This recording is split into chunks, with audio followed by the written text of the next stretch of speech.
নমস্কার, মোহনবাগান মাঠ থেকে আপনাদের স্বাগত। আমি জয় চৌধুরী।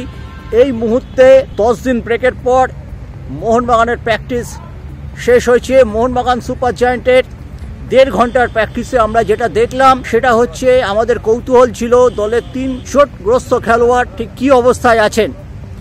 দেখা যাচ্ছে আশিস রায় 10 দিনের জন্য মাঠের বাইরে।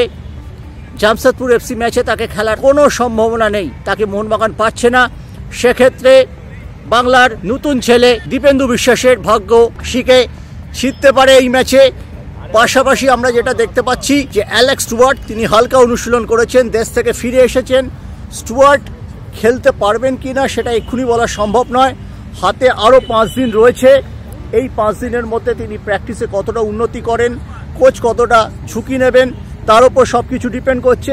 তবে এটা ঘটনা যে সবচেয়ে খারাপ চোট হচ্ছে কুচকির চোট। এখানে একটাই ব্যাপার আছে, যতটা তিনি রেস্ট নিতে পারবেন ততটাই ভালো। মোহনবাগানে কিন্তু অনেক বিকল্প রয়েছে। ম্যাকলারেনের সঙ্গে দিমিত্রি আছেন, যিনি প্রচণ্ড খোশ মেজাজে ছিলেন।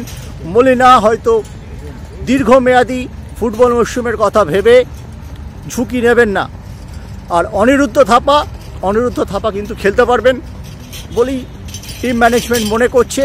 তাকেও মোটামুটি আজকে চনমনে রেখেছে। আস্তে আস্তে গিয়ার আপ করবে প্র্যাকটিসে, হাতে সময় আছে।